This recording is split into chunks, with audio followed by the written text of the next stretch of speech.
ouvintes queridos! Sejam bem-vindos ao novo episódio do Detetive do Sofá. Eu sou a Marcela, a host desse podcast, e hoje a gente continua na nossa série de episódios sobre o assassinato da Inge Lotz. Esse é o terceiro episódio já que a gente faz sobre o caso dela, e ainda vem mais pela frente. Nesse episódio, especificamente, eu quero me concentrar nos primeiros suspeitos da polícia, antes deles terem os resultados das digitais e das evidências forenses e tal.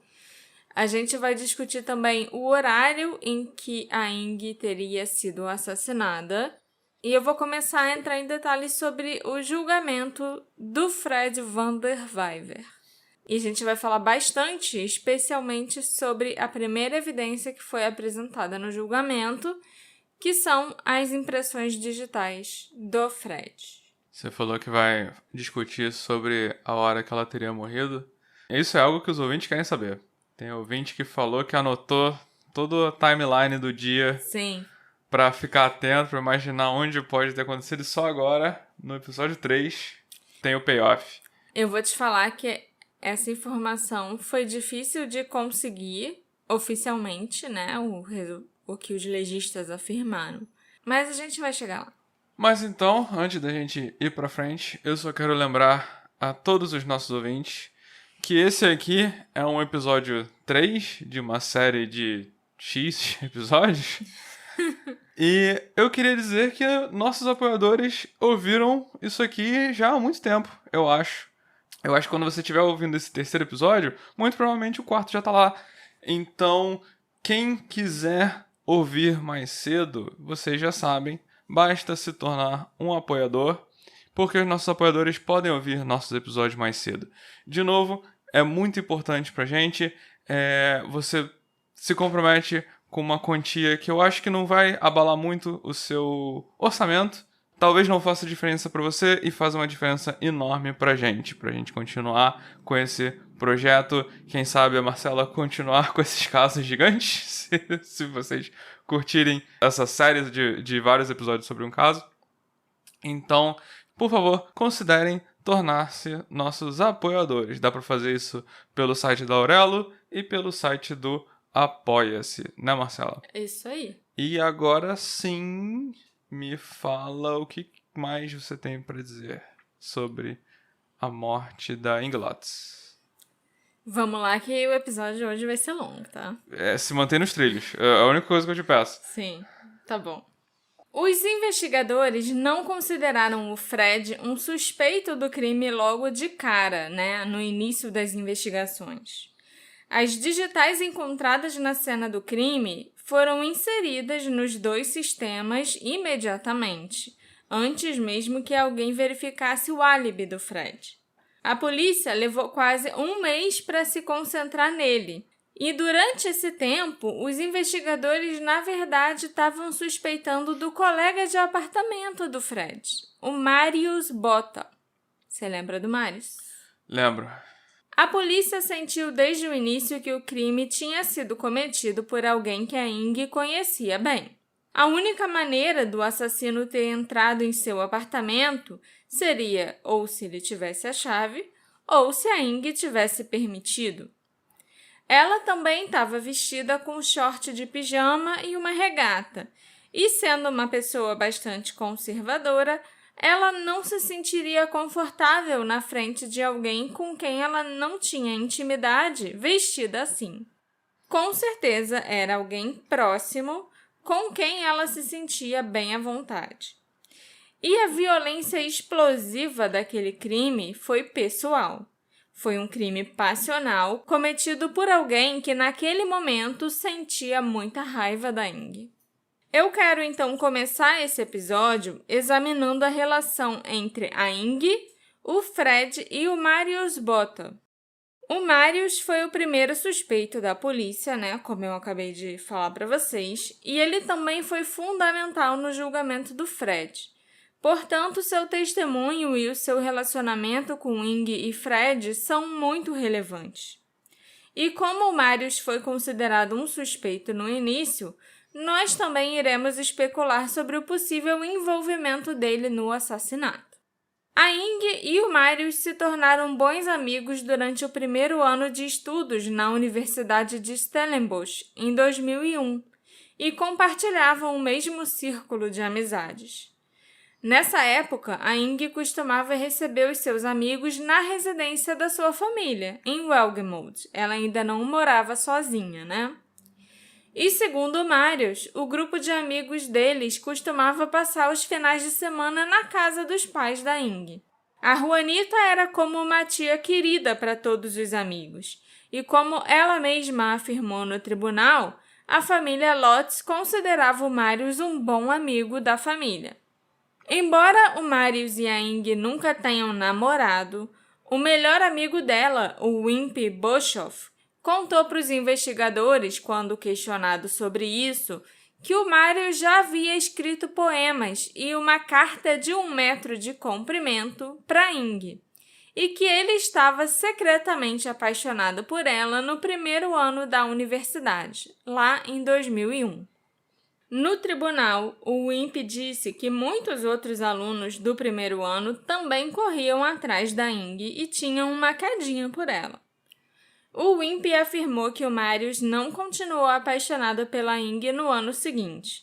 Ele se recuperou bem da rejeição amorosa e o Marius nunca mais se declarou nem fez nada parecido. Inclusive, na época do assassinato, ele já estava namorando outra pessoa há 2 anos. Pessoa essa com quem o Marius está casado até hoje, tem filhos e tal. O Wimpy também testemunhou no tribunal que a Ing lhe disse que, segundo o Marius, a amizade deles dois não poderia continuar sendo a mesma se ela e o Fred tivessem um relacionamento sério. O Fred se juntou ao círculo de amigos da Ing e do Marius em 2002. Como vocês já sabem, o Marius era um membro da Igreja do Povo e foi ele quem apresentou a igreja ao Fred. Sobre essa igreja, que alguns de vocês me pediram para falar um pouquinho mais, a Igreja do Povo era uma igreja em rápido crescimento, mas altamente controversa na África do Sul. A socióloga Andrieneta Kritzinger afirmou que as pessoas em Stellenbosch, que é uma cidade universitária, estão muito preocupadas com essa igreja. Ela está ganhando muita influência entre os alunos e muitas pessoas estão preocupadas que ela confunda a cabeça dos alunos. Ela é vista como uma espécie de culto, é muito intrusiva e interferente.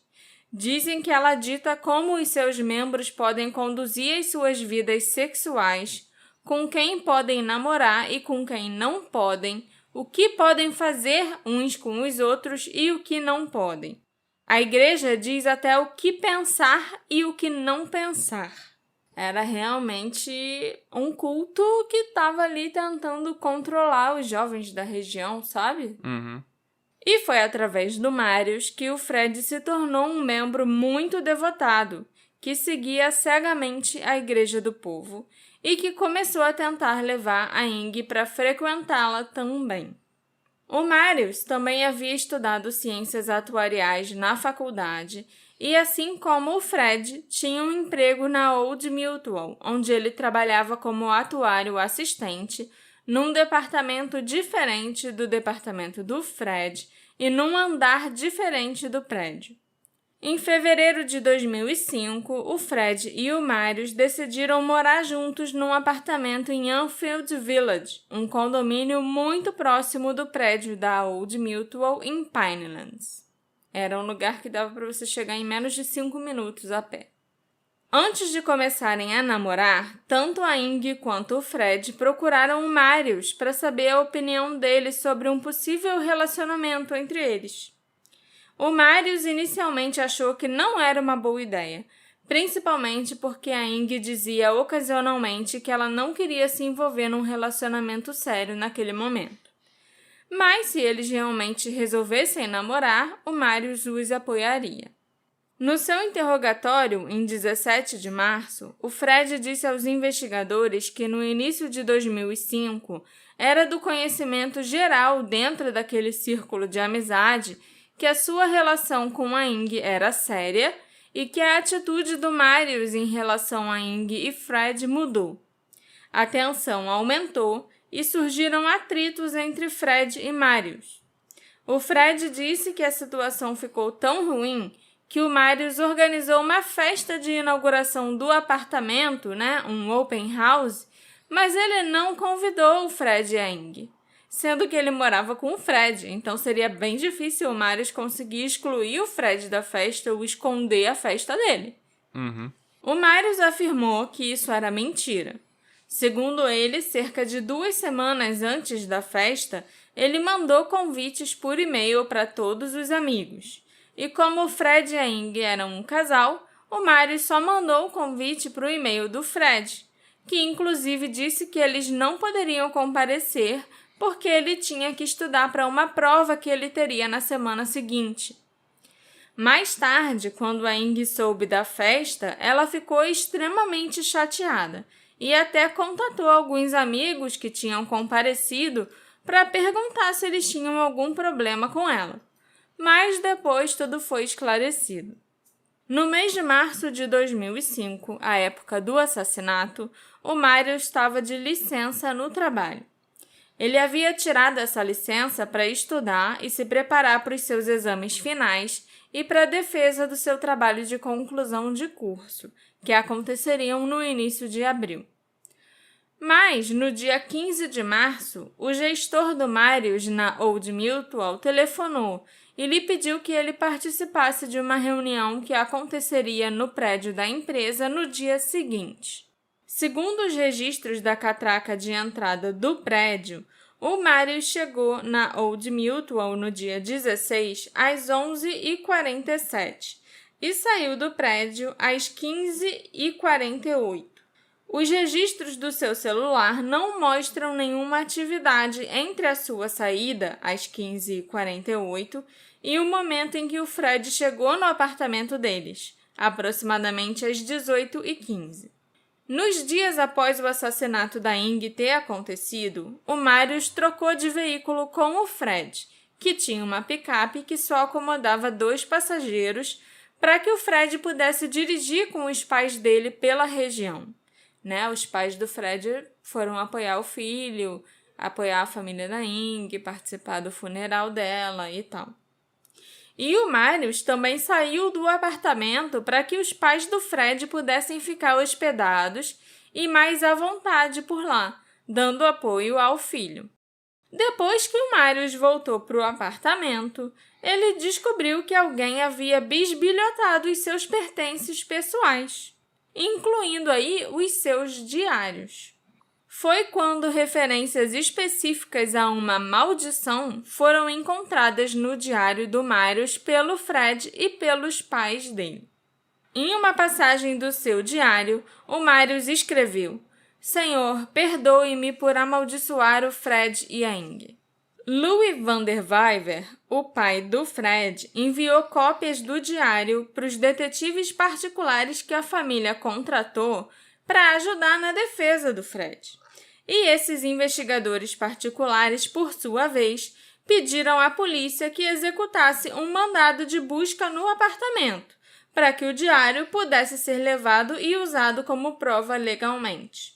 Só para constar também, os pais do Fred já imaginavam que, como ele era o namorado da Ing, ele podia ser considerado um dos suspeitos logo de cara. Então, eles já contrataram detetives particulares para investigarem outras possibilidades e outros suspeitos, entendeu? Entendi. E já contrataram um advogado, já contrataram tudo que eles podiam. E eles eram muito ricos, então eles podiam contratar muita gente.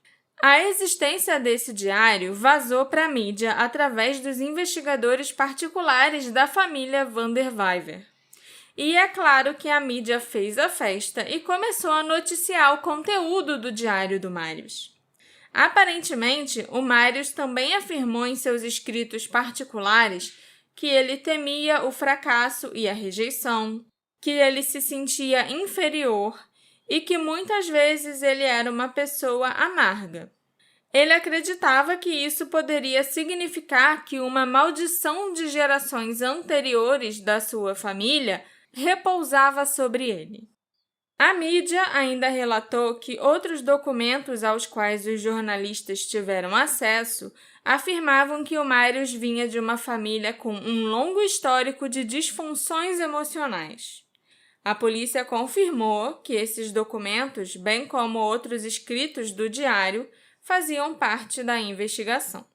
O Marius testemunhou no tribunal que os escritos em seu diário resultaram do preenchimento de um guia de estudo bíblico durante um seminário de fim de semana da Igreja do Povo, que aconteceu no início de 2005. Esse seminário focou na cura emocional e física dos cristãos, e o guia de estudo bíblico era um diário em que os participantes fizeram anotações pessoais durante o curso oferecido. Um dos tópicos abordados foram as diferentes formas de maldições. E na sessão sobre maldições faladas, ele fez uma anotação na qual pedia perdão pelas maldições que proferiu sobre Ing e Fred. Essas maldições se referiam a comentários negativos que o Marius já havia feito sobre eles. Por exemplo, o fato dele ter fofocado sobre a relação do Fred e da Ing e ter mencionado que não achava que o relacionamento era uma boa ideia. Durante o julgamento do Fred, o Marius corroborou as declarações da Juanita sobre ela e o Fred não estarem dentro da residência da família Lotz quando ele chegou, e o Marius afirmou ainda que o Fred lhe disse que ele e Juanita estavam tentando contatar a Ing desde as 15 horas e estavam ambos muito preocupados. O Fred mencionou que estava com medo que ela tivesse desmaiado. Vocês se lembram disso, né? Uhum. Mas, como vocês também sabem, a Juanita não estava tentando entrar em contato com a filha. Inclusive, as duas se falaram por telefone naquela tarde. E o Fred não tentou falar com a Ing nem por telefone, nem por mensagem após as 13h36, quando a Ing lhe mandou uma mensagem de texto pela última vez. Foi somente às 20h11 que o Fred mandou uma mensagem para Ing novamente. Inicialmente, o capitão Bartolomeu queria ver se as impressões digitais retiradas na cena do crime combinavam com as impressões do Marius, e ele ficou muito surpreso ao descobrir que as digitais pertenciam ao Fred. Então, o Marius era sim um dos suspeitos da polícia no início. Eu acho que provavelmente devido às declarações dadas pelo Wimpy, o melhor amigo da Ing, sobre o Marius já ter sido apaixonado por ela, e também devido ao fato dele não ter um álibi que pudesse ser corroborado para entre as 15h48 e aproximadamente 18h15. Mas depois que as digitais do Fred foram encontradas, é lógico que as suspeitas se voltaram para ele. E foi o Fred quem foi julgado no fim das contas, né? O Marius, inclusive, foi só a primeira pessoa que a família do Fred resolveu jogar embaixo do ônibus e tentar culpar pelo assassinato da Ing, inclusive no tribunal, para desviar as atenções do Fred. Mas não colou, já que o Marius conseguiu explicar muito bem o seu diário e tudo que ele disse foi corroborado por outros participantes daquele mesmo seminário. E todas as evidências da promotoria apontavam para o Fred, que inclusive estava mentindo desde o início sobre pequenos detalhes que aconteceram no dia do crime. Vocês ainda vão se surpreender com quem foi a outra pessoa que o Fred e a sua família tentaram culpar.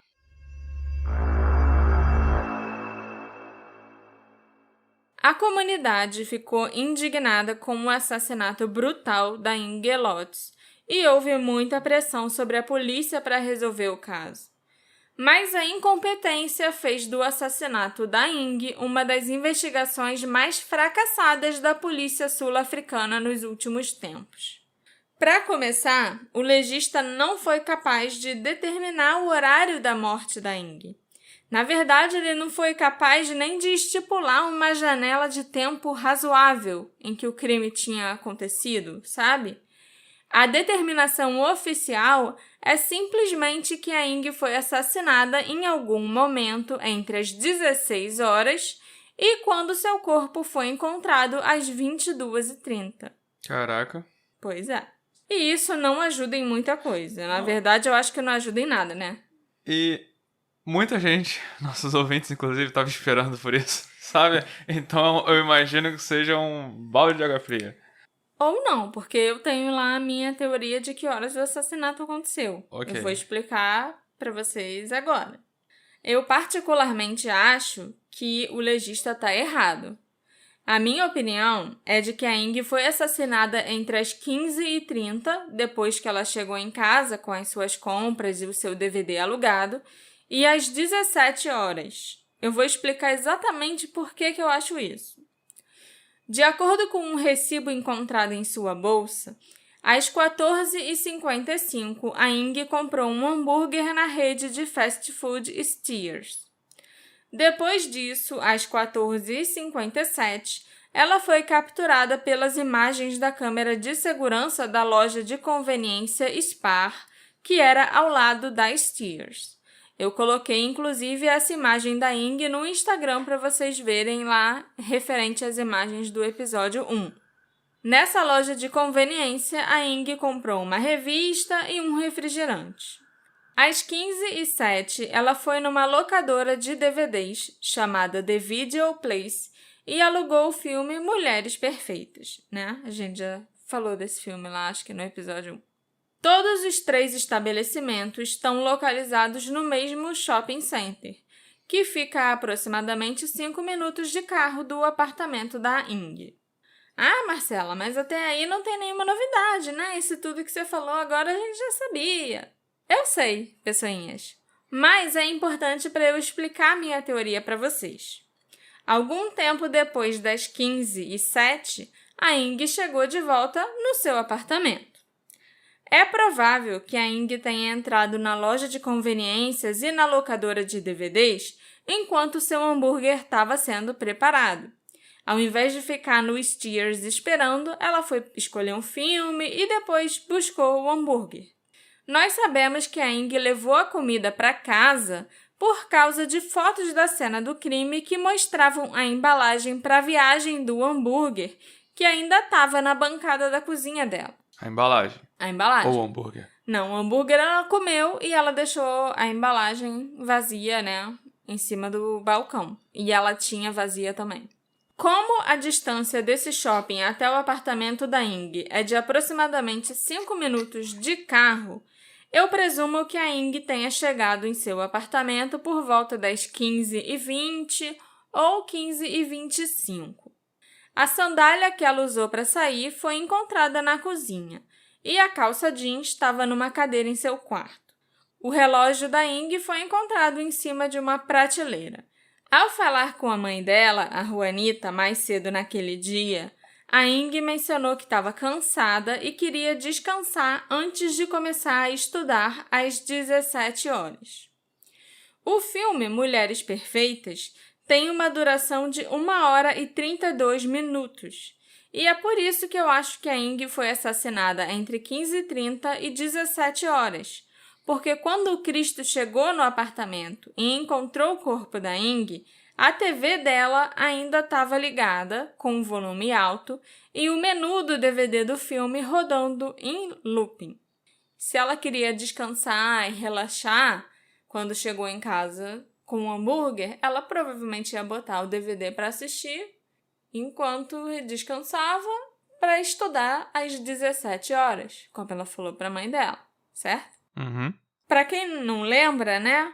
Os menus de DVDs eram coisas bem irritantes, com musiquinhas muito chatas e eles ficavam tocando sem parar até você tirar o DVD ou desligar o aparelho ou então mudar a entrada da TV. Sempre quando um filme terminava, o menu aparecia novamente e ficava lá, tocando sem parar. Eu duvido que a Ing ia deixar aquele menu tocar em looping depois que o filme acabou, enquanto ela fazia outras coisas, tipo estudava ou lia uma revista, por exemplo. Então, se ela pretendia começar a estudar às 17 horas, como ela disse para a mãe, e ela chegou em casa pouco antes das 15h30 daquele dia, é provável que ela tenha começado a assistir ao filme enquanto comia o seu lanche, logo depois de ter chegado em casa. E o assassino provavelmente a interrompeu enquanto ela assistia o filme. Por isso, a Ing nunca teve a chance de terminar de assistir Mulheres Perfeitas e de desligar a TV ou tirar o DVD. É importante observar que isso é só uma opinião sobre o horário da morte da Ing. Desde que eu comecei a pesquisar esse caso, me pareceu muito estranho que o menu do DVD ainda estivesse tocando quando Cristo chegou. E eu acho que isso ajuda a estabelecer um horário melhor para a morte da Ing. Vocês também sabem que não demorou muito para que a polícia identificasse o namorado dela, o Fred, como o principal suspeito, embora ele parecesse ter um álibi sólido. Ele trabalhava das 11 às 18 no Myrtle Park, em Pinelands, a 47 quilômetros do apartamento da Ing. Imagens de câmeras de segurança do prédio capturaram a sua chegada e partida pelas catracas do saguão principal. Ele não saiu do prédio durante o dia por aquelas catracas. O Fred esteve numa reunião com pelo menos 7 colegas durante toda a tarde e sua chefe disse que o Fred se sentou ao lado dela durante toda a reunião, que supostamente durou até cerca de 17 horas. Mas, por algum motivo, a chefe do Fred não testemunhou sobre isso no tribunal, assim como os colegas de trabalho dele que estavam na reunião. Devido a alguns testemunhos conflitantes, há incerteza se essa reunião realmente aconteceu no dia 16 ou se as pessoas estavam se confundindo e a reunião teria acontecido num outro dia. Os dados do celular do Fred revelam que as ligações recebidas e feitas durante o dia foram registradas numa antena de celular em Pinelands. Porém, não há nenhuma evidência eletrônica que o coloque no prédio do trabalho durante os 105 minutos entre as 15h29 e as 17h14, momentos em que ele usou o celular, nessa antena de Pinelands. Um colega disse que viu o Fred e conversou com ele pouco depois das 17 até cerca das 18 horas no local de trabalho. Mas esse colega foi bem vago e também não foi chamado para testemunhar. A polícia tinha várias provas forenses contra o Fred, incluindo a impressão digital encontrada na capa do DVD que a Ing alugou naquela tarde. A polícia também acreditava que o sistema de segurança do prédio onde o Fred trabalhava apresentava falhas e que ele poderia ter saído e voltado por algum local sem ser detectado. Então, a única maneira das impressões digitais do Fred estarem na capa do DVD que a Ing alugou naquele dia seria se ele tivesse estado no apartamento dela antes das 18 horas, já que depois desse horário o Fred estava com o Marius, assim como com um amigo Bram Kruger. A impressão digital no DVD foi muito importante para estabelecer a culpa do Fred, a provável culpa do Fred. E para o Estado já não importava mais que ele tivesse um álibi e que as câmeras de segurança do Old Myrtle tenham registrado ele chegando e saindo do prédio. Para a promotoria, o álibi dele desmoronou e foi sugerido que o Fred teria conseguido escapar do trabalho sem ser detectado, matar a Ing e voltar. O assassinato também teria sido premeditado. E, segundo o Estado, eles tinham certeza disso porque o assassino usou armas que não foram identificadas de forma conclusiva e que não vieram da casa da Ing, embora faltasse uma faca na cozinha. Então, a Ing provavelmente foi atacada com 3 armas diferentes e somente uma veio da casa dela. O assassino teria já levado com ele para casa as outras 2 armas. Também foi afirmado que num crime brutal e tão violento como aquele, o assassino com certeza teria derramado sangue em si próprio. E se o fizesse, ele não simplesmente sairia coberto com sangue do apartamento. Então, também é provável que o assassino tenha levado uma muda de roupa consigo, o que novamente apontaria para a premeditação. Mas aí, no caso, na minha opinião, já é um exagero, porque Ninguém falou, o Fred apareceu do nada aqui no trabalho com uma roupa diferente, sabe? Não sei.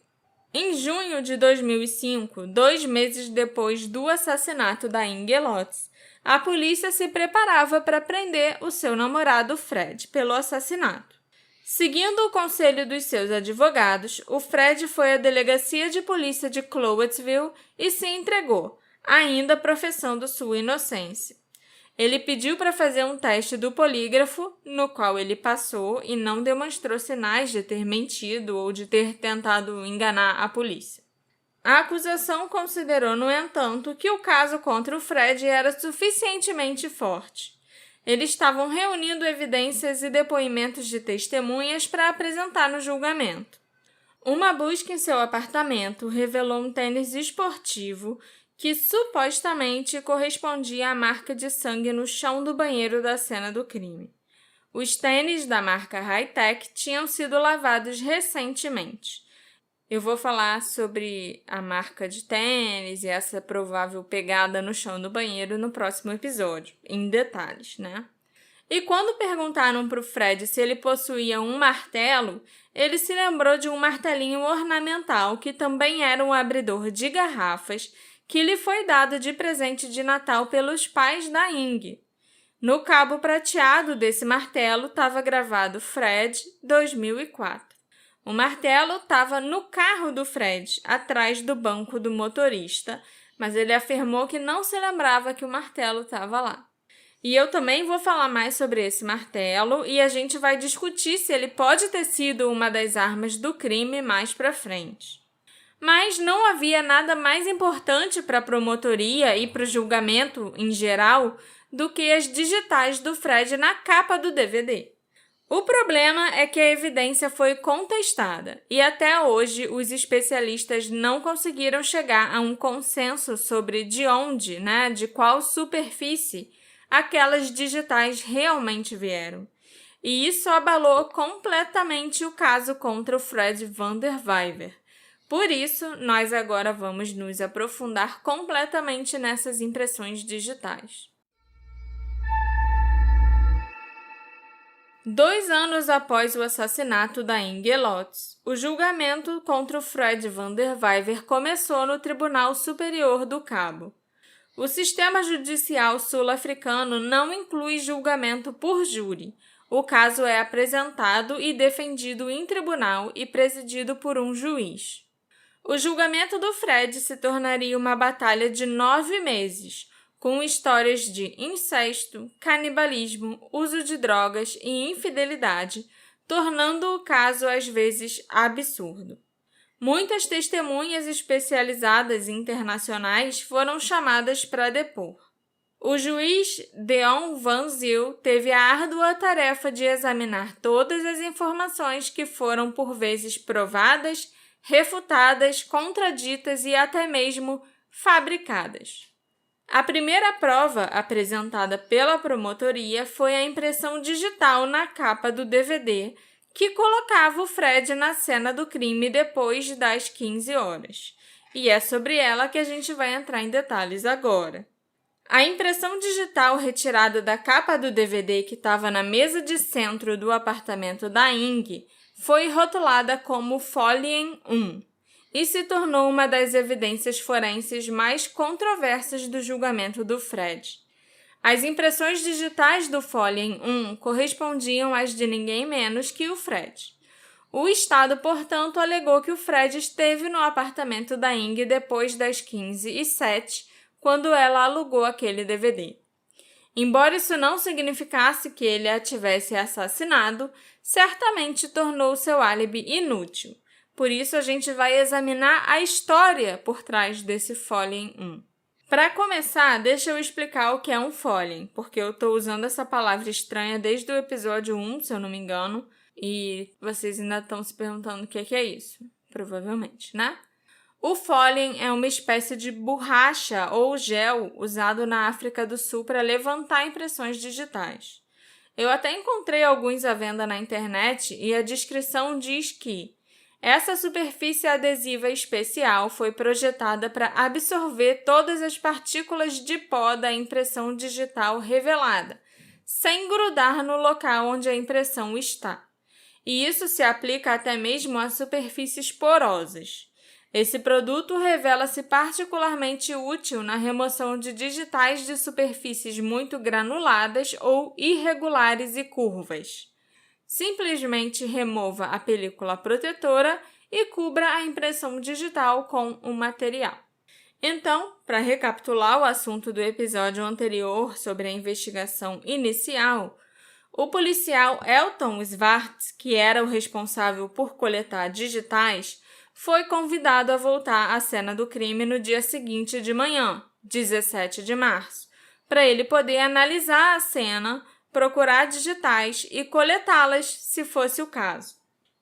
O Elton estava acompanhado pelos inspetores Heinrich Coetzee e Marian Boisens, que deveriam aplicar o pó para realçar as impressões digitais e passar o pincelzinho para eliminar o excesso e deixar as impressões mais nítidas nas superfícies analisadas, para que o Elton pudesse então coletar as impressões digitais encontradas usando fólien e fita adesiva.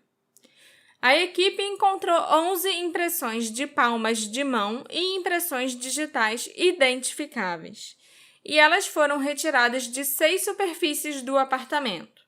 Eles usaram o fólien para coletar as impressões de 2 superfícies e usaram fita adesiva para coletar as impressões dos outros locais. O fólien foi usado especificamente para coletar as digitais da capa do DVD de Mulheres Perfeitas que estava em cima da mesa de centro. Eu vou chamar esse de fólien 1, que é também o mais importante. O fólien também foi utilizado para coletar as impressões digitais de um copo de vidro com água que estava na mesinha de centro. Esse é o fólien 2. Então, o fólien 1 coletou as digitais da capa do DVD e o fólien 2 coletou digitais do copo de vidro. Até aí, tudo bem. Acompanhei. No livro Fruto da Árvore Envenenada, uma história real de assassinato e erros cometidos pela justiça, o autor Anthony Altkecker expôs como o renomado especialista em impressões digitais Pat Wertheim descreveu as 9 características principais encontradas no fólien 1. A primeira é que o fólien 1 apresentava 2 bordas aparentes distintas de substrato, paralelas a aproximadamente 80 milímetros de distância e ligeiramente curvas. A lateral de uma impressão digital, identificada como o dedo indicador esquerdo do Fred, mostrava um certo grau de curvatura. Havia 2 das impressões latentes adjacentes sem detalhes suficientes para comparação. Uma impressão digital latente com as características de um polegar direito estava localizada abaixo da impressão do dedo indicador esquerdo do Fred e apontando na mesma direção geral que as outras impressões.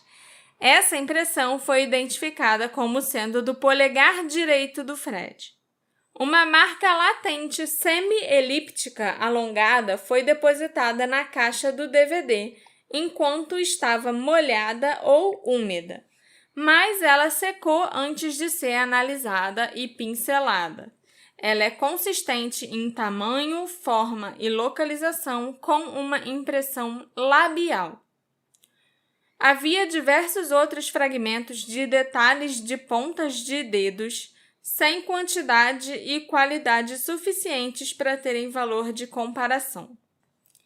Pelo menos 2 áreas, uma das quais se sobrepondo à impressão do dedo indicador esquerdo do Fred, parecem que estavam molhadas no momento em que a superfície foi analisada, o que deixou essas 2 áreas completamente ocluídas com o pó e mostrando estrias que provavelmente representam as fibras do pincel usado para pincelar as digitais.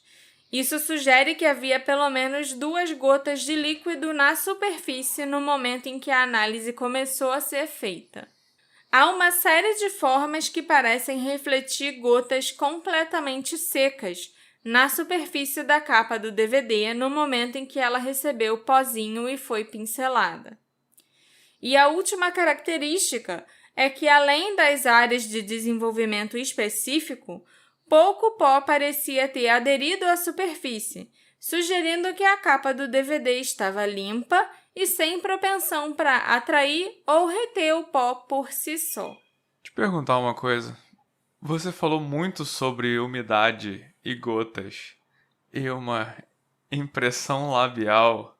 Eles trocaram os negócios, o copo pelo DVD.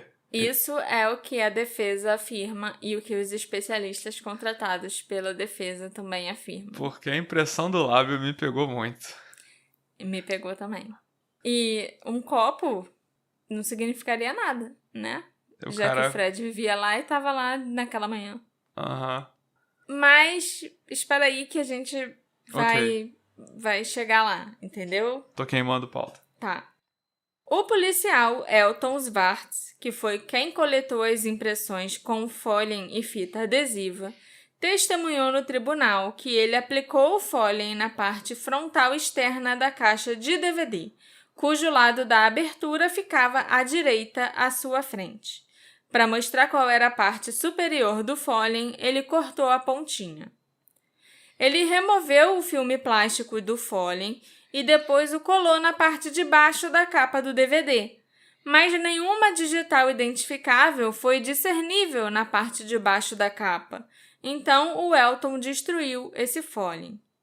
Depois, ele pegou um segundo Folien e o colou na parte superior da capa do DVD. Nesse segundo Folien havia sim impressões digitais identificáveis. Então, o Elton afixou um adesivo na parte de trás, selou o Folien e o numerou como Folien número 1. Por último, ele usou um terceiro Folien para tirar a impressão digital do copo de vidro que estava na mesa de centro. E esse foi lacrado e etiquetado como Folien número 2. Existe um protocolo específico para o recolhimento de impressões digitais na África do Sul, que estipula que, uma vez retiradas quaisquer impressões digitais de uma superfície, elas devem ser seladas no local do crime, colocadas num saco de coleta de evidências, e o oficial responsável por ter coletado as digitais deve etiquetar a parte de trás desse saco de evidências, informando os detalhes de quando e onde aquela evidência foi coletada. E além do próprio oficial assinar essa etiqueta com as informações após catalogá-la devidamente, uma outra pessoa imparcial que esteja no local também deve assinar a etiqueta, como uma testemunha de que o protocolo foi seguido corretamente. Após essa etapa, todos os sacos de evidência etiquetados e lacrados são colocados num envelope. E nesse envelope também são escritas informações sobre o conteúdo de cada saquinho de evidências que está ali dentro, juntamente com detalhes sobre o que deverá ser feito com essas evidências após elas serem entregues ao Centro de Registro Criminal. Depois disso, 2 fotos em alta resolução de cada impressão digital que foi encontrada e catalogada são tiradas pelos fotógrafos forenses. E somente após todas essas etapas que eu expliquei, que o policial que levantou as impressões digitais pode levá-las para serem digitalizadas e analisadas pelo Serviço Analítico de Investigação Forense da África do Sul, o CSI sul-africano, basicamente. Durante tudo isso, o policial que levantou as impressões digitais na cena do crime também é responsável por redigir um relatório de 4 páginas da cena do crime. O relatório é usado para anotar detalhes sobre quando e onde cada digital foi encontrada, em que superfície ela estava e como ela foi levantada. Esse relatório também deve incluir detalhes sobre o manuseio e armazenamento subsequente das impressões. Mas esse não foi o processo seguido pelo Elton Swartz na cena do crime da Inge Lotz. Por exemplo, embora o policial Elton tenha numerado a impressão retirada da capa do DVD como Folien 1 e até tenha escrito em seu relatório da cena do crime: impressão digital retirada do suporte de disco do DVD que foi encontrado em uma mesa de centro na sala do apartamento, ele não fez as mesmas anotações na etiqueta no verso do saquinho de evidências onde o Follen foi colocado. Ele também não assinou essa etiqueta na cena do crime e nem pediu a nenhuma testemunha que o assinasse. Esses protocolos todos existem para tornar o processo infalível. Os policiais devem sempre ter em mente que as suas ações podem ser questionadas posteriormente. Por isso, é vital garantir que os oficiais estejam seguindo os procedimentos corretos e que eles estão mantendo uma cadeia clara de custódia de evidências. Mas isso não foi feito aqui e se tornou um big deal. O policial Elton Swartz admitiu que ele agiu de forma errada e não seguiu o protocolo, porque ele deixou de escrever as informações relevantes no saquinho de evidências do Follen número 1 e também no de número 2, né? E também no saquinho das outras evidências recolhidas naquela manhã na cena do crime. Sua explicação para isso foi que ele já havia colocado todas as informações necessárias no relatório, e seria mais conveniente para ele redigir com calma as etiquetas de todos os sacos de evidências quando ele voltasse para o escritório à tarde. Já eu acho que seria mais conveniente fazer o contrário, você botar as informações em todas as etiquetas e redigir o relatório de 4 páginas no seu escritório à tarde, né? Faz sentido. Mas não foi isso que ele fez. Sei lá eu por quê. O problema é que o Elton não anotou nada no momento em que ele recolhia as evidências. Mas, de alguma forma, os horários exatos em que cada prova foi coletada estava lá escrito nas etiquetas de cada saquinho. Embora os tempos estivessem distribuídos de forma desigual, ele argumentou que ele confiava na sua memória para lembrar dos horários aproximados em que ele coletou cada item. Ou seja, todos os protocolos foram quebrados e nós só temos os horários aproximados da coleta de cada evidência. E mesmo assim, esses horários foram inseridos nas etiquetas de evidências depois. O Elton também afirmou que ele não pediu a nenhuma testemunha imparcial para assinar as etiquetas porque ele considerava que estávamos todos igualmente envolvidos na investigação. Isso era uma conduta padrão quando nenhuma testemunha imparcial estava disponível no local. Mas ele não consultou nenhum dos seus colegas sobre isso. Ele só decidiu que ninguém era imparcial o suficiente para ele, então ninguém ia assinar como testemunha do trabalho dele. E teve um outro procedimento desse protocolo que também não foi seguido. As impressões digitais não foram fotografadas antes de serem entregues ao Serviço Analítico de Investigação Forense da África do Sul.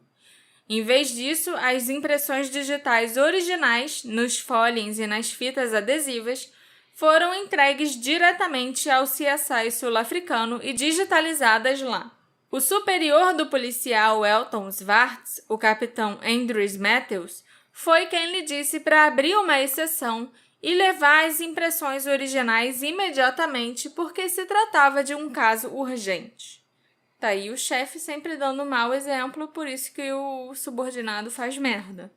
Depois que o capitão Andrews Matthews recebeu as impressões digitais de volta, ele as guardou numa gaveta da sua mesa de escritório por 5 dias antes de enviá-las a um fotógrafo forense, para que as 2 fotos em alta resolução fossem tiradas de cada uma das digitais. O capitão afirmou que isso aconteceu porque ele recebeu os originais de volta na sexta-feira. Mas aí na segunda-feira era feriado, e o fotógrafo não estava trabalhando na terça-feira. Então, o fotógrafo só pôde ir fotografar as evidências na quarta-feira, 23 de março, 5 dias depois. Tudo o que foi dito anteriormente significa que o protocolo adequado não foi seguido. Se o Elton Swartz tivesse claramente rotulado o Follen 1 na cena do crime como digitais provenientes da capa do DVD e se uma testemunha tivesse assinado para corroborar essa informação, não haveria dúvidas e questionamentos a respeito disso no tribunal durante o julgamento do Fred. Mas, por algum motivo, o Elton não seguiu esses protocolos. Então, a equipe de advogados de defesa do Fred atacou a evidência denominada como Folien 1. Os advogados dele disseram que aquelas digitais não foram tiradas da capa do DVD, e sim de um copo, já que as únicas outras digitais disponíveis usando o Folien tinham vindo do copo de vidro na mesa de centro, né? Ou seja, como você falou, poderia ter trocado os dois Foliens. A implicação disso é que o Fred poderia ter tocado naquele copo de vidro a qualquer momento antes do assassinato, inclusive na noite ou na manhã anterior, quando ele esteve na casa da Eng. E isso não o colocou definitivamente na cena do crime na hora do assassinato, quando ele deveria estar no trabalho. A família do Fred, que vocês já sabem, né, tinha muito dinheiro, contratou os melhores advogados e os melhores especialistas do mundo para constituírem a sua defesa. Um desses especialistas era o Pat Vartan, e na época do julgamento, o Pat tinha aproximadamente 32 anos de experiência e era considerado o maior especialista mundial na detecção de fabricação de impressões digitais. Fabricação é... No caso de identificar se uma impressão era verdadeira ou falsa, se ela foi plantada ou não, Entendi. se algum erro pode ter acontecido na coleta, entendeu? Uhum. O pai do Fred, o Louis van der Weiver, viajou aos Estados Unidos para se encontrar com Pat Vartan e eles realizaram experimentos para o seu relatório, que serviu de base para o depoimento do Pat durante o julgamento. O especialista afirmou que as impressões constantes do Folien 1 eram absolutamente consistentes com a elevação tirada de um copo. As linhas curvas na parte superior e inferior das impressões não poderiam ter sido produzidas pela borda reta de uma capa de DVD e combinariam com a borda e a base de um copo de vidro de 8 centímetros de altura. Em sua opinião, a presença das impressões do dedo indicador esquerdo e do polegar direito do Fred eram consistentes com aquelas produzidas por uma pessoa que segurava um copo na mão esquerda enquanto despejava água nele e depois o transferia para a mão direita para beber a água. A impressão borrada perto do topo do Folien 1 era uma possível marca labial, que seria perfeitamente consistente com um copo, mas bastante improvável numa capa de DVD alugado. A não ser que gostasse muito do filme. E quisesse dar beijo na capa do filme. Na Nicole Kidman. Pois é. Quem nunca, né? Arie Zillenberg, um renomado especialista em impressões digitais da Holanda, também foi contratado pela defesa do Fred, e ele apresentou um longo PowerPoint no julgamento. O seu relatório concluiu basicamente que todas as propriedades e fenômenos do Folien 1 são consistentes com a elevação de um copo e, na maioria das vezes, até típicos. Todas as propriedades e fenômenos do Folien 1 são inconsistentes com a retirada de uma capa de DVD. É minha firme opinião que, com base na esmagadora quantidade de evidências, o Folien 1 vem de um copo e que, ao mesmo tempo, uma capa de DVD está excluída, disse o especialista. É claro que o Estado e a promotoria também chamaram os próprios especialistas para testemunharem a respeito do Folien 1. O primeiro desses especialistas era Roger Dixon, um analista de controle forense da Unidade de Análise Científica do Laboratório de Ciência Forense em Pretória. O Estado solicitou que ele examinasse o Folien 1 para determinar se foi retirado da capa do DVD ou de um copo de vidro. O Richard conduziu vários testes de impressões digitais em capas de DVD e em copos. Ele comparou os dados e chegou à conclusão de que, na sua opinião, o Folien 1 não foi retirado de uma capa de DVD, e sim de um copo de vidro do apartamento da Eng. o que não foi nada bom para o Estado, já que era o especialista deles afirmando isso, né? Complicou. Ruben Bota, o segundo especialista consultado pelo Estado, também investigou o Folien 1, e a sua conclusão foi que é muito possível que as impressões digitais levantadas pelo oficial Elton Swartz tenham origem na capa de DVD aberta encontrada na mesa de centro em cima das revistas. No seu depoimento perante o tribunal, ele acrescentou que não era apenas muito possível, mas também muito provável que a impressão digital do Folien 1 viesse da caixa do DVD. Tá aí menos vergonha para o Estado. Esse aí concordou. Esse concordou. Em 13 de dezembro de 2006, o diretor do Ministério Público do Cabo enviou uma carta para os advogados do Fred, afirmando: venho por meio desta confirmar que o Estado já não pretende prosseguir com as provas em torno da alegada impressão digital do seu cliente na capa do DVD. O juiz Deon Van Zyl observou na sentença que essa decisão do Estado de não usar mais o Folien 1 como evidência no julgamento deveria ter sido o fim da história relacionada a essa impressão digital. Mas a defesa assumiu a postura de que essa concessão do Estado não os impedia de apresentar ao tribunal provas sobre uma alegada fabricação de evidências contra o seu cliente, Fred. O Estado indicou que, de fato, não prosseguiria com a prova de impressões digitais do Folien 1, exceto na medida que fosse necessário para refutar as alegações de fraude por parte da defesa. Isso resultou na apresentação pelo Estado de uma quantidade considerável de evidências sobre isso, o que, por sua vez, levou a um interrogatório prolongado e, mais ainda, a apresentação de provas por Pat Vartan e Aris Zillenberg, afirmando novamente que deve ter havido um erro grave em algum ponto do procedimento seguido pela equipe de investigação.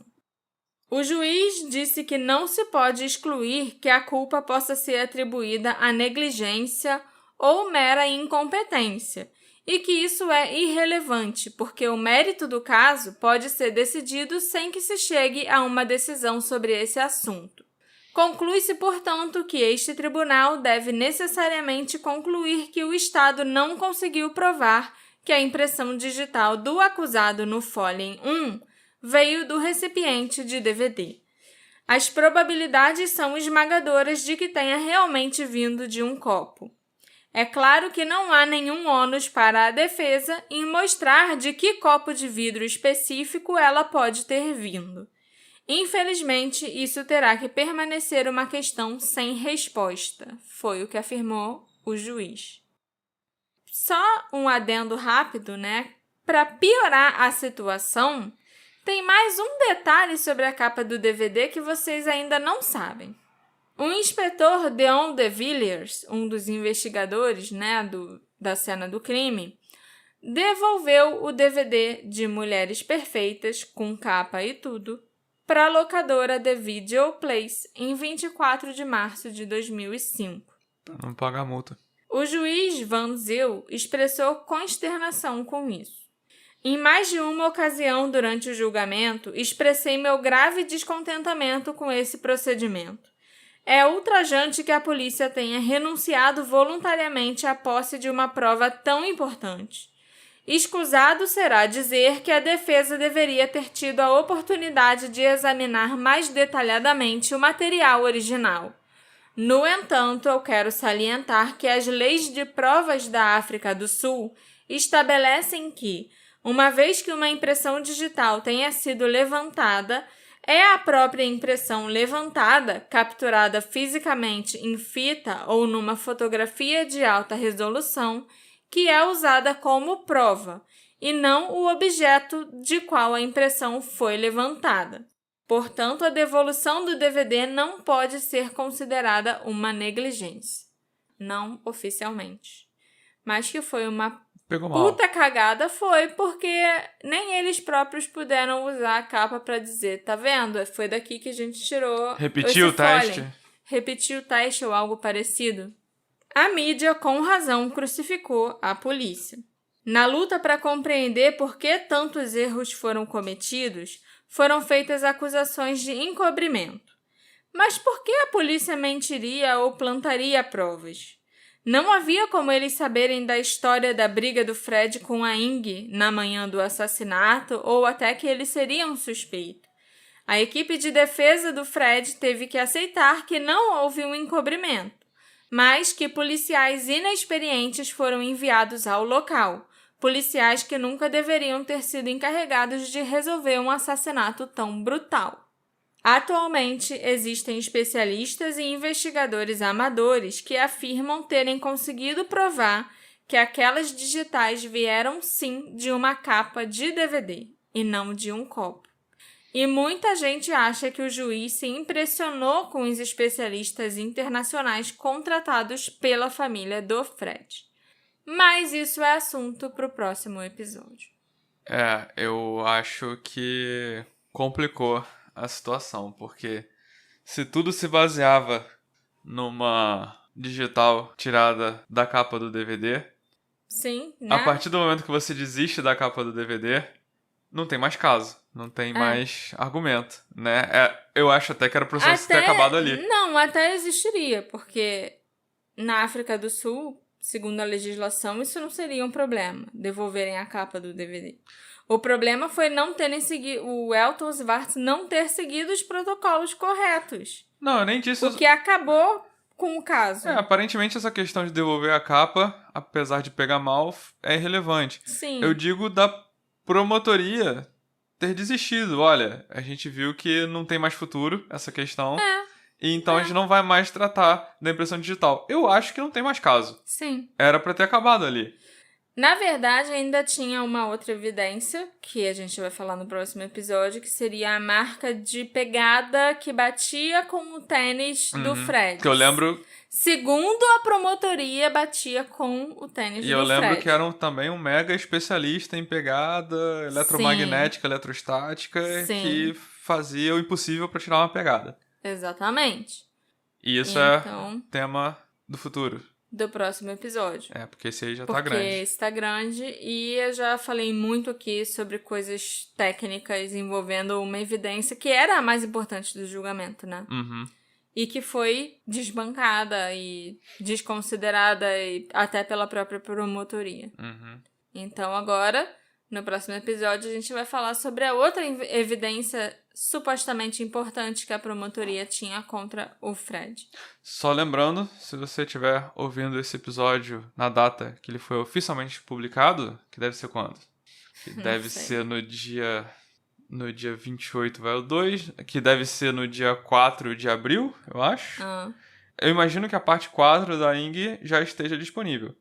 Com certeza. Se eu acertei as datas, eu posso ter errado as datas. Mas a afirmação se mantém. Se você está ouvindo isso na data da publicação, eu acredito que o episódio 4 já está disponível para os nossos apoiadores. Seja pelo Orelo, seja no nosso grupinho de apoiadores. Então, corre lá e faça seu apoio ao Detetive do Sofá para escutar logo a quarta parte, né, sobre esse episódio. Vai ser a conclusão? Olha... Eu imagino que a conclusão vai ser na quinta parte. Nem eu tava sabendo disso. Eram pra ser 4. Eu falei pra você desde quando eu comecei esse caso que provavelmente seriam 4. Assim como eu falei lá atrás, há muito tempo atrás, que no caso da Madeleine McCann provavelmente seriam 2 episódios. Então você já devia saber que se eu falo 2, vira 3. Okay. Se eu falo 4, vai virar 5. Okay. Entendeu? Mas vamos ver. Esse planejamento aí tem que melhorar. Mas é isso aí, gente. E quem sabe até o episódio 5 já tá por aí? Depende, não sei. E se você também quiser se tornar um apoiador do Detetive do Sofá, você pode fazer isso através do Orelo ou do Apoia-se. E você com certeza vai conseguir escutar os próximos episódios sobre o caso da Ing com antecedência. Assim como o nosso querido apoiador Flávio Siqueira. Uhul! A quem eu dedico o 3º episódio do caso da Ing Lotz. E Flávio, eu espero que você esteja gostando dessa série de episódios e me aguarde, porque ainda vem mais por aí, ok? Ok. A gente se encontra no próximo episódio sobre essa mesma investigação. Tchau, tchau. Tchau, tchau.